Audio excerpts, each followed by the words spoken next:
গ্রাম বাংলার গৃহিণীদের রান্না করা ঐতিহ্যবাহী ও জনপ্রিয় বাঙালি ব্যঞ্জনগুলোর একটি মলা মাছের চচ্চড়ি।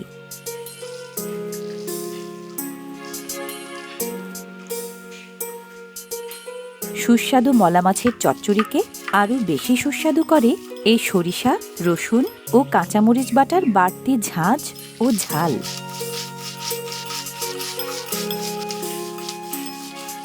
ঝাঁঝ ও ঝাল যোগানোর পাশাপাশি সরিষা ও কাঁচামরিচ প্রয়োজনীয় পুষ্টিরও যোগান দেয় চচ্চড়িতে।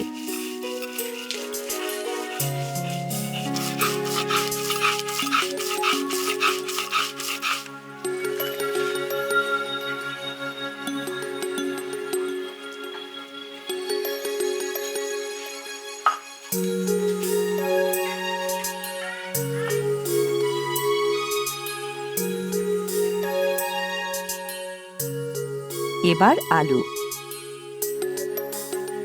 যে কোনো চচ্চড়িতে সবজি হিসেবে আলু না দিলেই নয়। চচ্চড়িতে আলু সাধারণত দিতে হয় কুচি করে কেটে।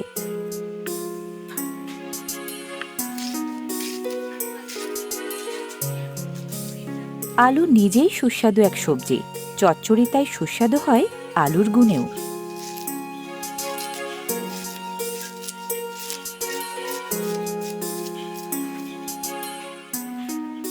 আলুর পর এবার পেঁয়াজ কুচি করার পালা। চচ্চড়ির স্বাদ বাড়াতে পেঁয়াজ কুচি খানিকটা বেশিই লাগে।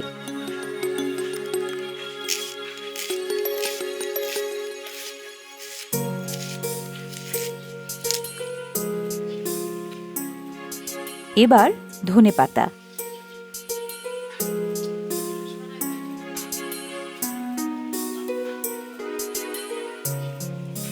স্বাদবর্ধক উপকরণ হিসেবে ধনেপাতার দারুণ নামডাক।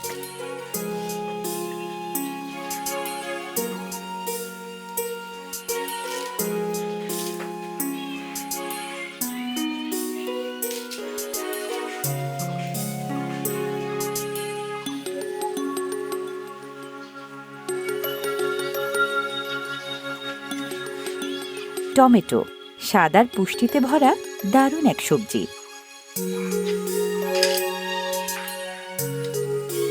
এই টমেটো আগে ছিল শীতের সবজি, এখন সারা বছরই পাওয়া যায়।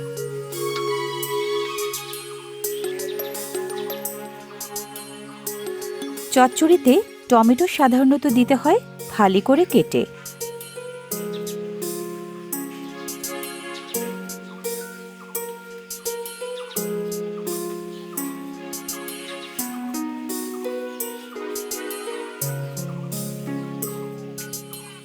আবারও কাঁচামরিচ।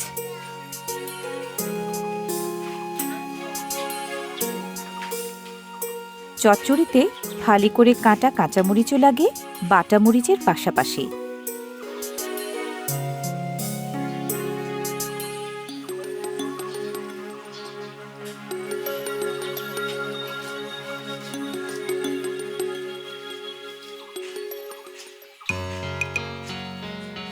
কড়াইয়ে এবার একে একে সব কিছু। প্রথমেই পেঁয়াজ কুচি,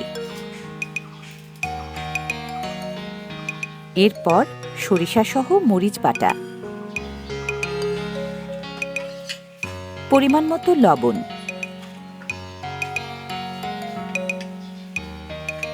শুকনা মরিচের গুঁড়া,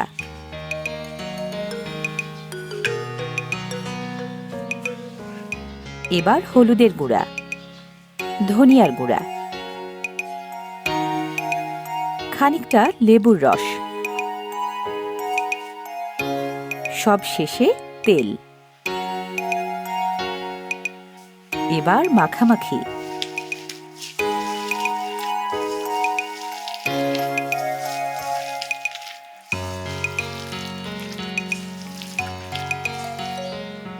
মশলাপাতির সাথে প্রথম মিতালি আলু কুচির।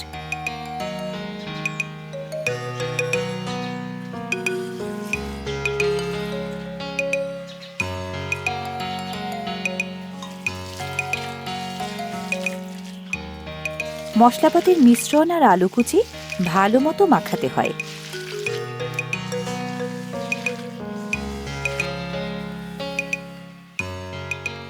এবার আসল জিনিস, মলা মাছ। মলা বা মৌরলা খুব সুস্বাদু ও পুষ্টিকর দেশি মাছ, চচ্চড়ির জন্য খুব উপযোগী।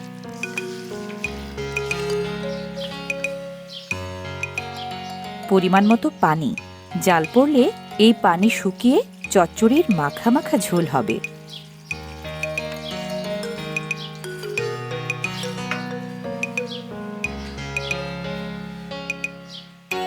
টমেটোর কেটে রাখা ফালিগুলোর ঠাঁই ঝোলের ওপর।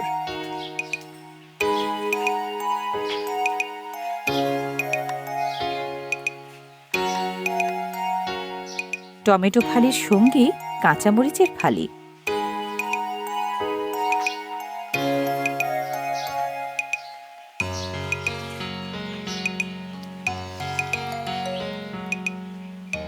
কড়াই এবার চুলায়। রান্নার চেয়ে রান্নার গোছগাছেই সময় সাধারণত বেশি লাগে।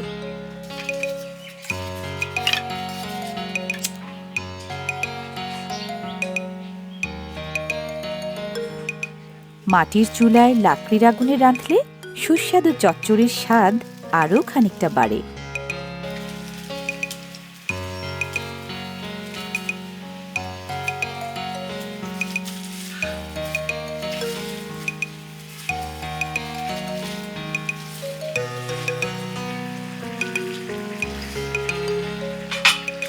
ধনেপাতার কুচি সাধারণত দিতে হয় মাছ আর সবজি সেদ্ধ হবার পর। ধনেপাতা কুচির সাথে কাঁচামরিচের ফালিও দিতে হয় সুগন্ধের জন্য। উল্টে পাল্টে নেড়েচেড়ে এবার ঢাকনায় ঢেকে আবারও জাল, যতক্ষণ না ঝোল কমে মাখা মাখা হয়।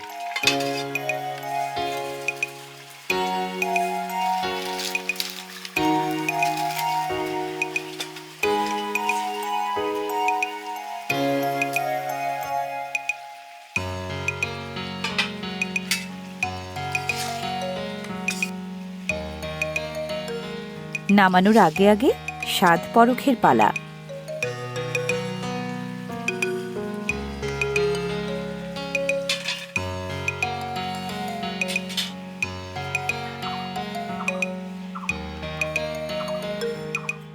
গরম ভাতের সাথে মলা মাছের এই চচ্চড়ি মানে অসাধারণ স্বাদে দারুণ রসনা তৃপ্তি।